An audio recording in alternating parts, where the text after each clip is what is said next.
Chennai கொருக்குப்பேட்டையில் POCSO புகார் அளித்த சிறுமியை புகாருக்கு உள்ளானவரின் குடும்பத்தினர் கத்தியால் வெட்டி உள்ளனர்.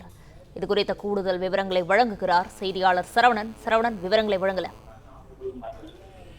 கொருக்குப்பேட்டை பகுதியைச் சேர்ந்த 17 வயது சிறுமி ஒருவர் ஒரு ஜவுளிக்கடை ஒன்றில் வேலை பார்த்து வரக்கூடிய கடந்த 6 மாதத்திற்கு முன்பு இவர் காணாமல் போய்விட்டு அது தொடர்பாக குடும்பத்தினர் கொடுத்த புகார் தொடர்பான விசாரணையில இவர் அந்த கொருக்குப்பேட்டை பகுதியைச் சேர்ந்த மதன் என்ற நபர் இந்த சிறுமியை அழைத்து சென்று சட்டவிரோதமாக ஒரு தனி அறையில் அடைத்து வைத்து அவரை பாலியல் ரீதியாக துன்புறுத்தியது தெரிய வந்தது. அந்த வழக்கில் அப்பொழுது மதனை கைது செய்து போக்சோ வழக்கில் கைது செய்து தண்டையார்பேட்டை மகளிர் போலீசார் நடவடிக்கை எடுத்து சிறையில் அடைத்தனார்கள். இந்த நிலையில தான் நேற்று இரவு அந்த வழக்கில் பாதிக்கப்பட்ட அந்த சிறுமியை கைது செய்யப்பட்டிருந்த அந்த மதன் என்ற அந்த குற்றவாளியினுடைய சகோதரர் பாபு மற்றும் அவருடைய குடும்பத்தினர் அவரிடம் வாக்குவாதத்தில் ஈடுபட்டு சண்டையிட்டு இருக்கிறார்கள். அதாவது அந்த போக்சோ வழக்கை வாபஸ் வாங்க வேண்டும் என்று சிறுமியை அவரிடம் சண்டையிட்டு தாக்கியதாக சொல்லப்படுகிறது. கையில் வைத்திருந்த கத்தியால் அந்த சிறுமியை அவர்கள் முகம், கை, கால் உள்ளிட்ட இடங்கள்ல அவர்கள் வெட்டி இருக்கிறார்கள். இதில் படுகாயமடைந்த சிறுமி தற்போது ஸ்டான்லி அரசு மருத்துவமனையில அனுமதிக்கப்பட்டிருக்கிறார்.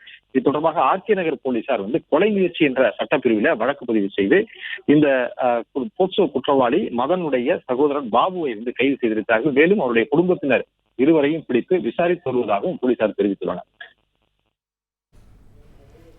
விவரங்களுக்கு நன்றி சரவணகுமார். பிளே ஸ்டோர் மற்றும் ஆப் ஸ்டோரில் இருந்து பாலிமர் செயலியை QR கோடு மூலம் பதிவிறக்கம் செய்யுங்கள். செய்திகளை உடனுக்குடன் பெறுங்கள்.